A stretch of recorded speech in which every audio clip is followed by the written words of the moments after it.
So here we are at my desk again. These are all of the frames. I've done these two. This is the Barrelback, the transom front and rear. I'm going to start on frame number 1. That's this one here. So he's got some fairly vital dimensions on here to give you like they've seen 2.5 inches. I've converted it here 63.5 mil. 2.5 inches down there, and that's for the plywood gusset. There's the setup level with the 3 inches down, which gives us the top of this, and that's one piece of wood which I'll come to on the main frame. This bit, the side bit here, I've just measured in that 2.5, and what I've done is to transfer that to give me a line which is simply here to there. And then I've transferred it up and done the same on here up to the inside, and then I've just drawn a straight line down, which has given me my the whole of my frame. And that I measured there is 116 mil, so I've got 120 wood, which I'm able to cut. Here's one piece of it here. I've cut 2 because there's obviously one bit either side. This bit is a little bit more difficult because that's 3.5 inches, he says, 89 mil from the center line. And so what I've done there is to find out, obviously the piece of wood is going to be straight to there and straight, and then I've got to cut all that top and bottom will be just waste. And then I've done that on the top of the frame here. So here's the top of the frame where it hits the center line, and this is where it's going to meet this frame here, or overlap this frame here. So I've just drawn down the to there, from the top from there to there is the thickness of the wood, which is 89 millimeters, and then I've just drawn the same from here down to there and drawn a straight line, which should roughly be my frame. Obviously it'll need a curve, which I'll follow that one. So what I did then is to draw a line from there parallel using the setup level here. Let me get that out of the way. Using the setup, I just drew up from there to there, so that gave me my piece of the wood, the thickness of the wood basically that I require. And if I measure that, I mean that's about 145, 150 give or take. So that's a piece of my big 225 wood to cut that, and that will be a full width frame. So how to transfer this picture to my piece of wood, and what I've done is to put cut my piece of wood to length. There's the other one up the top, and then I've done it with my carbonating paper there, and then I've just simply drawn little lines there to let that carbonate through. Well, this is easy. This is a straight line, go up there and then round the curve to the top there.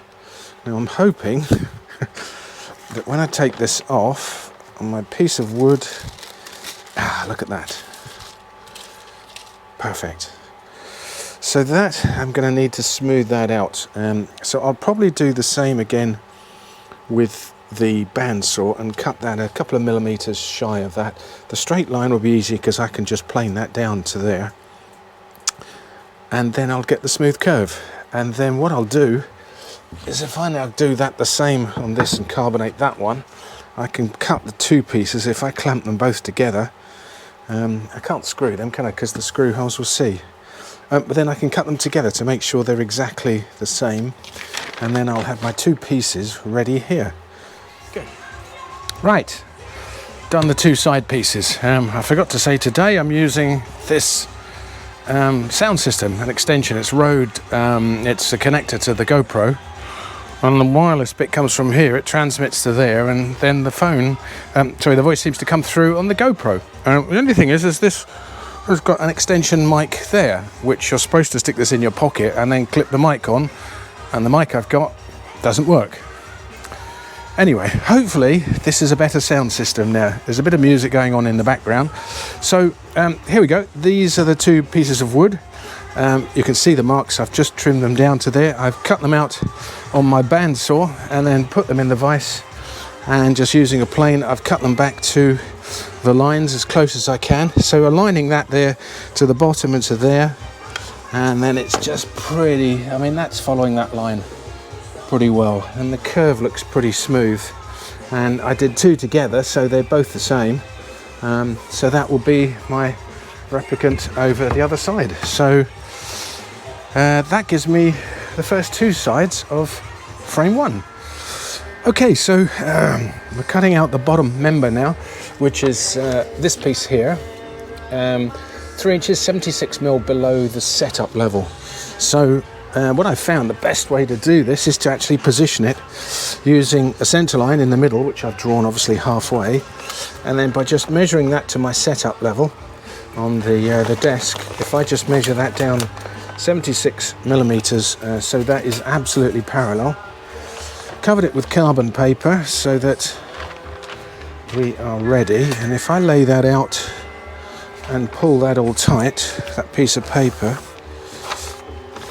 that should be bang on the centre line. Why have you moved? Oh, that's because the wood is underneath it.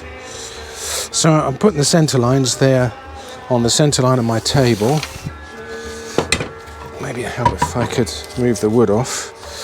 The setup level is bang on there, so if I put that, so that line doesn't look right.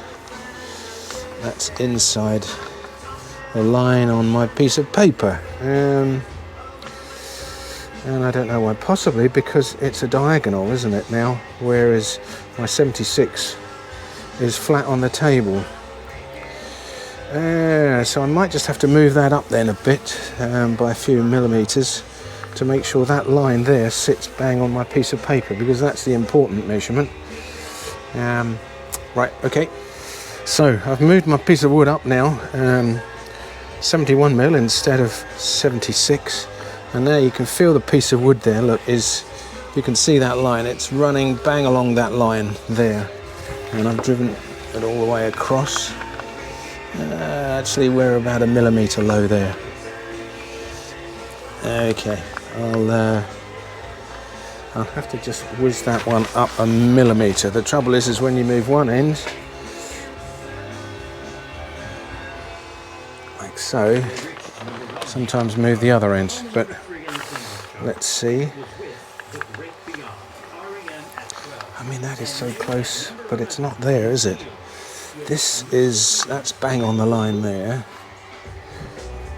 but that's got to come up again another little bit.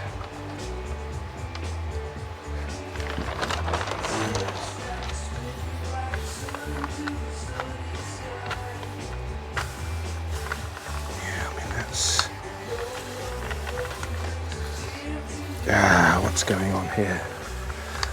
That's moving. Okay, let's do this and start again.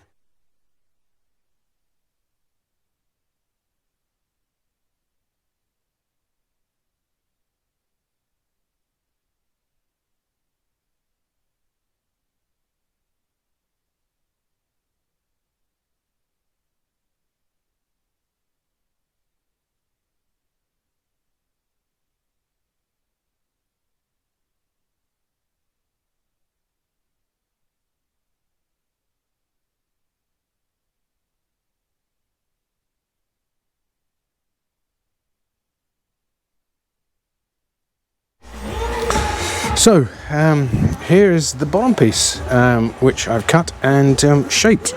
Quite difficult, but with a spoke shaver you can get that curve quite nicely. I'm a little bit shy in there, but I'm not too bothered about that because this has to be cut for the keel timber. So that really doesn't matter, as long as we've got that in there and my line across here is perfect. Centre line is lined up. So there's the side piece to go in there, which according to the plans is butted, so that should have been cut off just there. But I saw on one of the forums that what one of the guys had done was to cut half into that plank along that line there and half into this plank here, which gives you all of that area to glue rather than just this area here. And I've just worked out that's about 20 square centimetres there of gluing area if I butt it, but if I cut that half there, that area there is about 64 square centimetres, so about 3 times as much gluing area. And I think by deduction, probably 3 times the strength then of that, albeit that this is going to have a piece of plywood, half-inch plywood on it on both sides, so it's going to be a really strong joint. But why not? Why not just cut that on the jigs, on the the circular saw there. If I set the blade at that height, half of the height, and then cut that half away, and that should work quite well. So here I am doing the cross member at the top of frame 1. Here's, look at this kind of the other way now. Top of the deck beam, frame 1, and there's my piece of wood underneath. So I'm going to lose an awful lot of this wood, which is incredibly wasteful, but it has to be 150 thick, and I don't have 150. So I can put my carbon paper underneath here, and I've traced, not this line, sorry, this line here, because that's 3.5 inches, 89 millimeters here. It's along that line, and then we would go to meet this upright beam here. Now, by the time you cut this lot out here of the shear point, and there's 3 pieces there. This deck beam is going to cut, and the carlin comes out here.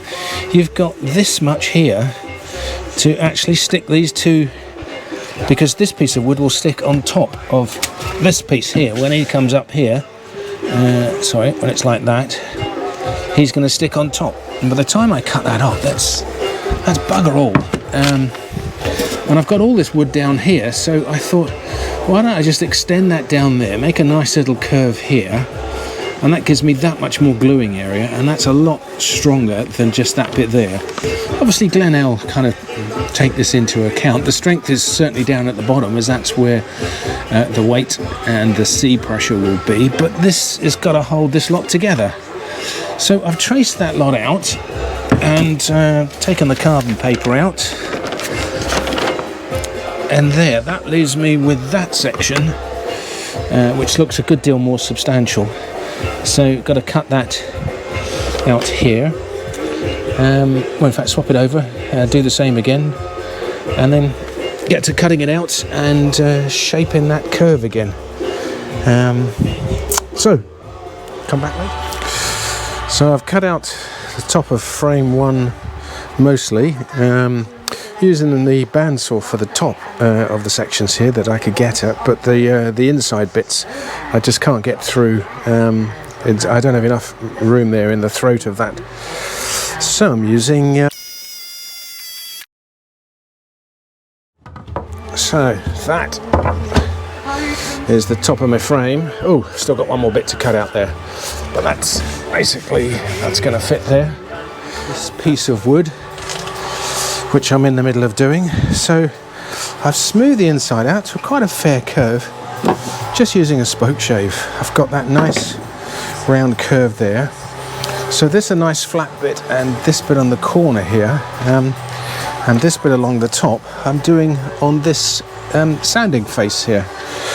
So I've done this one already, and you get the most beautiful, and it's 90-degree finish. That's what I like about this machine. And you can just take it straight down to the line. So as everything, I've got my foot mounted switch on there. You turn it on there, and then all I have to do if something goes wrong is just take my foot off, and it turns itself off. So I hope you can see this with the camera. Not quite sure, something like that. And then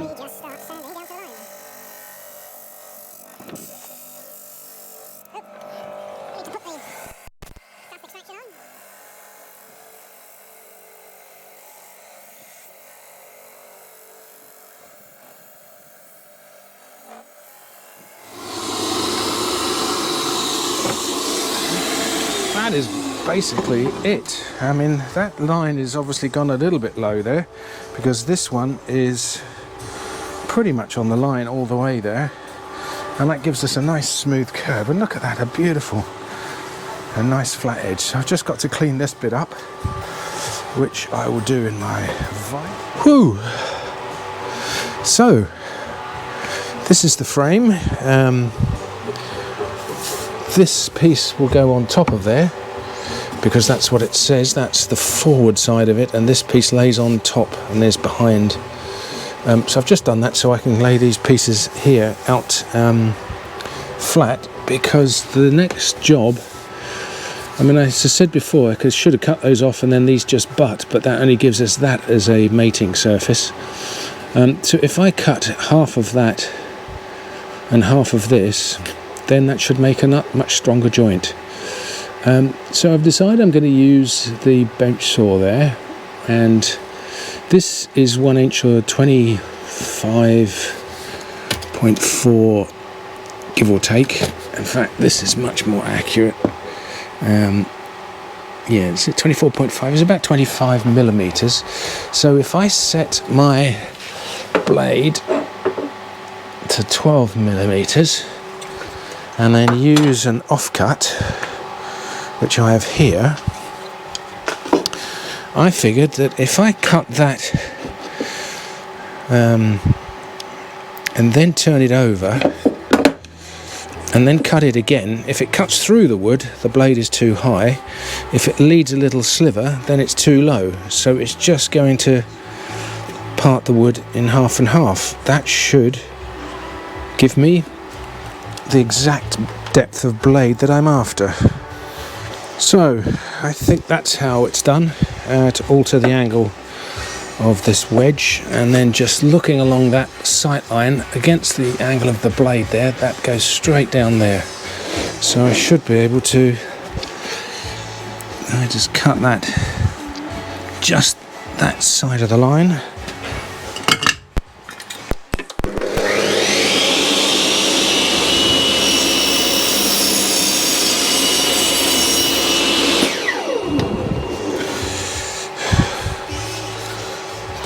That's pretty good, I'd say. Pretty damn good. Okay, well then let's turn the air on and make some noise.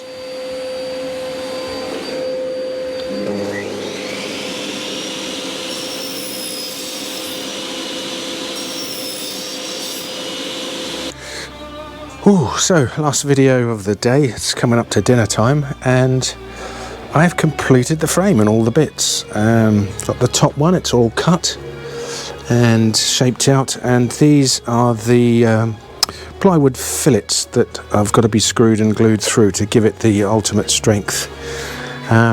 So very pleased with the joint. It's kind of, there's today's cock up. I clocked that with the bloody bench saw, nicked a couple of bits, but it doesn't matter because it sits underneath that bit of plywood there. But the joints went okay. I've cut the half and half, so I've got a good area there which to glue, plus all of this. I mean, these are going to be as strong as hell.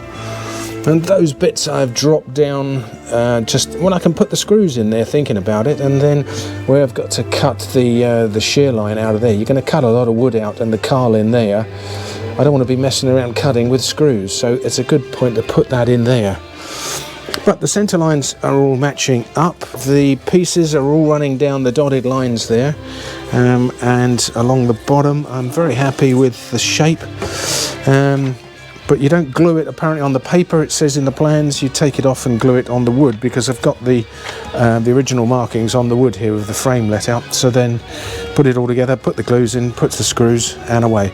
And I'll do that tomorrow, and then frame one will be done. Happy days. So this is the last input, I think, of episode 3, because I have finished frame number 1. I just took the plans away because I had the marks here on from the plans of the that transferred onto the wood here, so I could line all my pieces of wood up, put the center lines there, bang on my center line, and I had my line from my setup line 3 inches down to form the top of the planks there. So I cut out the plywood gussets here, and as you can see, I've glued them up. You get ring shack silicone bronze nails to bung them in there. I cut out this for the keel, they're 4 inches or 100mm by, is it 20 or 25? I think it's 20. So it just protrudes out there so they can be faired in for the planking to go on there. Plywood either side there, nailed and epoxied, I've created a little fillet in there, and because that again creates more gluing area, which would just give it strength. Otherwise, it was the plans that was left as a hole, and I thought, well, that'll just fill with water and you'd have to drill a little hole to get it out. So why not put a piece of wood to strengthen it? This is on the front, so we're looking at the back of the flame here, and there's the top all glued up. Happy days. Let it go off. Episode 4, I guess, will be frame number 2. Might even do 2 and 3 into one episode, see how we go. But hopefully next time it will be a little bit quicker. So, happy days from the basement in Portugal.